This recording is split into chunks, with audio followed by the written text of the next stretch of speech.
Hey everyone, welcome back to the 2020 Multicultural Dining Web Series. My name is Alan, your host and owner of Underground Flavour Group. Our first stop, we went to India with Chef Vanky, and then we went to Costa Rica with Chef Alejandro, and then Spain with Chef Miguel, and now we head back to Asia to stop in China with Chef Janell Lo. Chef Janell is a Canadian-born Chinese chef who specializes in Southeast Asian cuisine.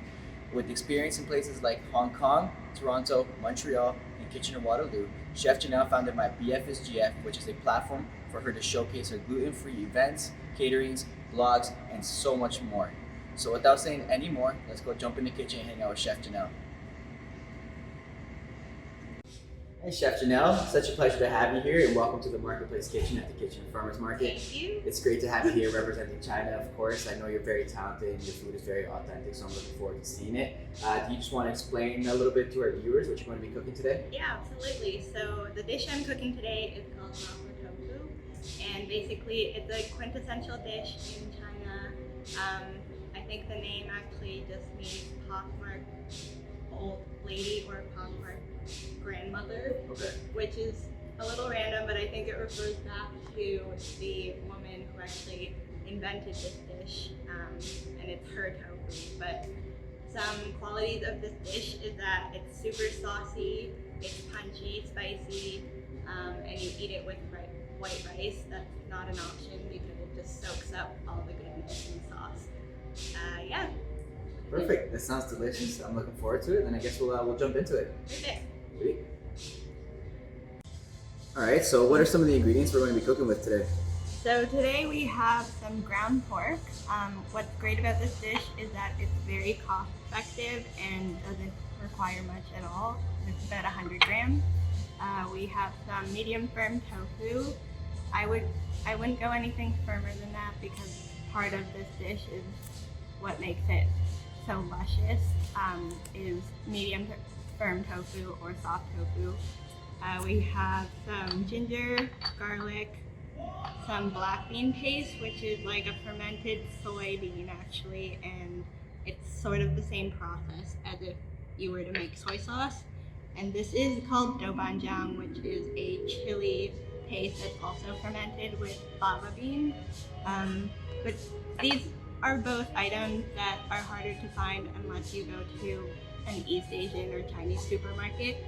And it's even harder to find actually gluten-free. So what I did was actually I read every label in order to find these two. But if you can't find those options, you can easily sub it with some miso paste, some soy sauce, and some chili paste as well, and just have equal quantities. So let's say you have 2 tablespoons of this. You can, let's say 3 tablespoons of this, then you can do like 1 tablespoon of each miso, soy, and chili paste. Here we have some stock. I have a cornstarch slurry here with some water and vegetable oil, cilantro, and some rice cooking in the back. So right here I have my rice cooker, and if you are like me, I don't like making rice on the stove, honestly. I think it's a lot easier to just set it and have it come out perfect every time. If you do it on the stove though, you can cook it for 18 minutes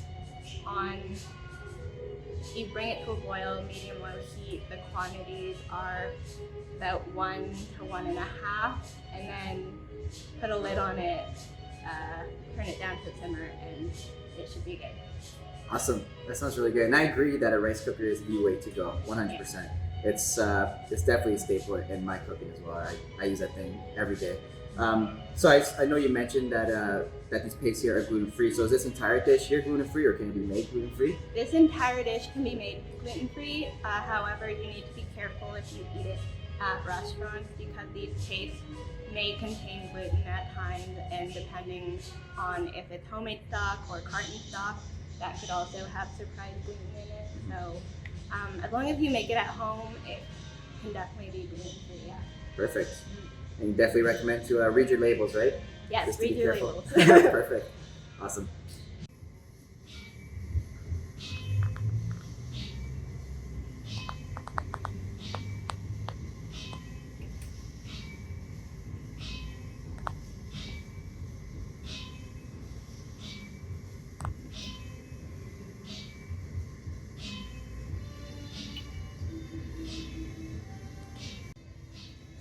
I just cut some slits along the edge of the tofu package so that I could first drain it out in the sink, and then that's when I flipped it over and just have my tofu here now.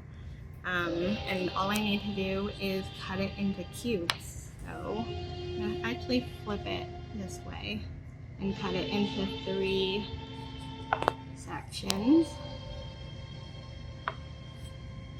And then flip it back on this side. And you just want about a 1/2 inch cube.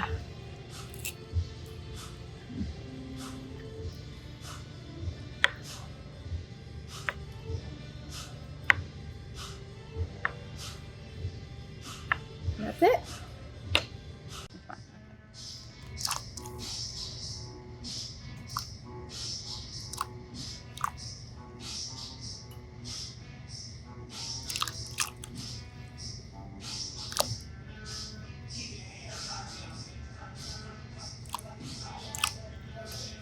So what I did next was I boiled a pot of water with salt in it, and I just put my tofu in to blanch. Once it comes to a boil, just turn it right off actually, and you can just forget about it, and we'll move on to the next step. And then once we're ready to go, we've sauteed our aromatics and the tofu's ready to go in, then we'll use this strainer and scoop it in. Put it into the wok. And the reason why we do this is because the tofu, if it just goes straight into the pot or wok, it can get a bit mealy without the blanching process, but the blanching process helps it to stay intact and you get like a silkier tofu texture. All right, so we have the tofu blanching in the water here. So what is the next step that we're going to take here? So next step is we actually make the dish now. Right now I'm going to add about 2 tablespoons of oil into the wok. And then give it a swirl. It is smoking, which means it's hot and ready to go. And you also know when your oil is ready when it just moves quick and it's shimmering. So next up, the paste. I have the black bean paste here and the Sichuan chili paste. I'm going to turn down my heat. It's about a medium right now. Getting a bit hot, so I'm taking it off the heat. You smell all those aromatics right away as soon as it comes in. It's just spicy and delicious. So I see that you put your paste in there first. What are the reasons that you put it in there first? Yeah, so whenever you want to fry up aromatics and get flavors really deep, that's when I add my paste and aromatics in first. Well, actually, just the paste first, because next is the pork, and I'll put it in. So this way, I guess it's kind of like flavoring the oil in the pan, so everything that you throw in is going to pick up all the flavors there. So I just want to flavor the pork here and get it tasting like these taste. But currently my pan is a bit dry, so I'm going to add a bit of oil. Is this traditionally done with pork, or is there other meats that it can be substituted for? It's traditionally done with pork for sure. Actually, the word meat in Chinese, when you just say meat, it usually refers to pork without having to add like the descriptor word to make it become chicken or beef. So pork is very common in Chinese cuisine. Usually it's always small amounts of meat because back in the day people just wanted to get as much flavor as they could without having to spend all that much. And yeah, normally made with pork, but sometimes I actually make this dish vegetarian and I use dried mushrooms that I soak in water and chop that up instead of the pork. Yeah. So. And I know woks are a staple and they carry like flavoring like super well. So if somebody didn't have a wok at home and they only had a pan, will the dish taste the same? Will it kind of be missing that that wok flavor, if that makes sense. For sure, there is a certain wok flavor, but you can make this dish and it will be very delicious either way. So It smells really good so far. yeah, I'm excited. So at this point, my pork is pretty much done, and it's time to add stock and the tofu. So this is about a half cup of stock. You can use any type of stock, vegetable, chicken, pork, beef, if that's what you have.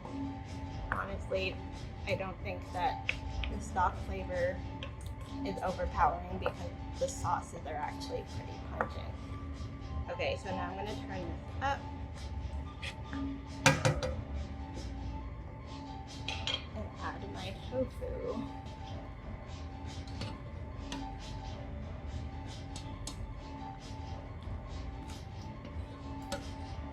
So normally I would blanch my tofu for any sort of saucy dish like this, because as I stir this into the sauce and incorporate it, I actually am being very careful not to break the tofu apart so that it doesn't become little bits. And just give this a stir, but don't aggressively stir it as it is delicate. You kind of just push it back and forth and let this come to a gentle simmer. Is tofu commonly used in Chinese cooking? Totally. Yeah? Yeah, soy products, tofu, anything soy related is very common in Chinese cooking. And I know that tofu sometimes is a love or hate relationship with a lot of people. for sure. Is there anything you could sub tofu out for this, or is that kind of like the main element of the dish that just would not be the same? That is actually the main element of this dish in particular, but having said that, I grew up eating this type of tofu, and the second or like the moment I had firm tofu outside of this context, it was like a completely different thing. So this, it's just luscious, super flavorful from either the mushrooms or the meat, and it just envelops like white rice or whatever you eat it on top of. Whereas I find people don't like tofu because it's dry or it doesn't have any flavor. This has so much flavor. So if you really don't like tofu, I guess this is not the dish for you to make, but I would recommend you trying it at least once, because this is actually what converted my husband into liking tofu. Nice. And yeah, I feel like the tofu probably like absorbs all like the flavors and the aromatics you put in there. So Absolutely. I feel like I sometimes have a love and hate relationship with tofu, but looking at it right now is looking really good. I am excited for you to try this, actually. I'm very excited to try it too.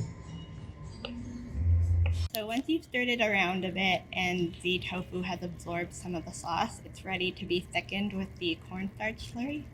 I'm just going to pour it in now and turn up the heat slightly so that it bubbles a little more. And you just push it around. So you added a slurry to your wok here, and I know a slurry is very commonly used in cooking with chefs and as a thickener. But for somebody who's maybe not aware of what a slurry is, do you want to explain just how simple and easy it is to use? Yeah, for sure. So a slurry is just 1 teaspoon of cornstarch to 1 tablespoon of water. Make sure that you actually use cold water instead of hot water, because you don't want it to clump right away, which is why you actually don't just add cornstarch straight to your pan. And you pour it in, and that's what actually gets it to thicken very slowly and gradually, instead of having like clumps of starch here and there. It's definitely a nice little magic trick. You know, you can use it for sauces, soups, pretty much any type of liquid that you just want to thicken it up and give it a better consistency. So a nice and simple, easy task that most people have in their cabinets as well. So yeah, awesome. So what I actually forgot to mention earlier is that to end or garnish the dish, I like to use Sichuan peppercorns, which have like a numbing tongue feeling, which is a very big characteristic with Sichuan food and all the spicy foods that are found in that region. So a little goes a long way actually, and I'm going to first toast them up. They look like little berries actually, but I'm gonna toast them up. So I'm just going to toast up these spices until they get fragrant and then crush them up and add them to my tofu. So the Sichuan peppercorn is toasted and ready to go. So I'm just going to crush it before I put it into the dish. If you don't have one of these, you can use like a pepper grinder or just kind of crush it in a Ziploc bag with either like a rolling pin or something heavy. And there you go. Last up is herbs for garnish. You can use cilantro. If you don't like cilantro, you can easily use green onions. Those are the two main ones for this dish and common for Chinese cuisine. But I just picked some leaves off and I'm just going to curl it up a bit. I like to use the whole stem because that's actually where a lot of the flavor is. Also, it's not important to pick your leaves for this dish. It's not a fussy dish.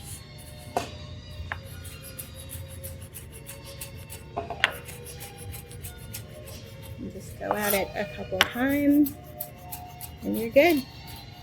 I'm not gonna get a big chunk of tofu. Yeah, go for it. So the Sichuan peppercorn is ready to go. I'm just going to sprinkle a bit in. A little goes a long way. The touch. And then I'll give it a stir. I think it's ready to taste. Sweet. You've been killing me with all these fragrances and aromatics that's in that pan, so I've been dying to get in here to taste it, so Go for it. give it a try on the sauce here. I'm gonna get a little tofu bite.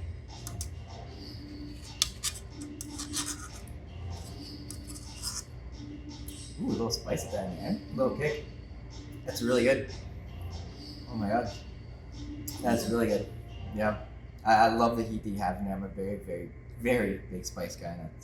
That's really It good. comes from the Sichuan chili paste. Yep. That's fantastic. Thank you. No, I can't wait to try the whole dish. How do you like it? Love it. So we're ready to serve. I'm gonna put this on the platter.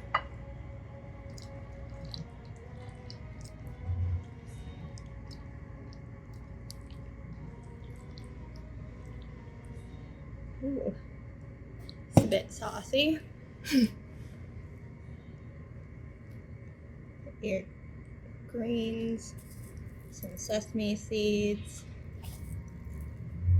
and you're good to go.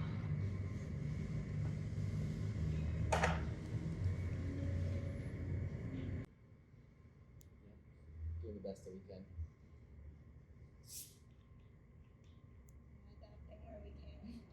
All right, Janelle, thank you so much for coming here again today. The food smells fantastic. The entire time you were cooking it, the aromatics were just filling it up and getting me starving. So I'm really looking to scoop that over some rice and enjoy it. Yeah. And I also really like how you showcase tofu, because I find that sometimes a lot of people have a love and hate relationship. And I feel like, and what you mentioned, this could be like the game changer for some people, and it could definitely make them fall in love with this. So thank you again. You brought some awesome tunes today I've been enjoying, and the food looks and smells fantastic. And I know that right now, you're offering the Monty's Catering through Underground Flavour Group, which has a large selection of gluten-free items that people can choose from. But where else can we find Chef Janell Lowe? Yeah, first of all, thank you for having me. Today was really fun. I hope people can taste this dish and find a way to enjoy tofu. It's my favorite tofu dish, and I hope it can be yours too. People can find me either through my Instagram, on my page, my webpage, which is mybffgf.com. The Instagram handle is mybffgf as well, and that stands for My Best Friend is Gluten Free, where I post many gluten-free recipes that are Asian inspired, which I find is not yet like a niche that's hit yet. So if you ever have questions about gluten-free cooking, feel free to contact me. I am currently offering private catering, private cooking classes, and we are, like my friend and I are starting a food styling and food photography company soon, so stay tuned for that. But yeah, thank you so much for having me today, and yeah, it was a great time. Such a pleasure. Lots of stuff on the go. I look forward to seeing it all come to light. And yeah, thanks again for coming by. And yeah, we'll dig in. Perfect. Thanks. Yeah.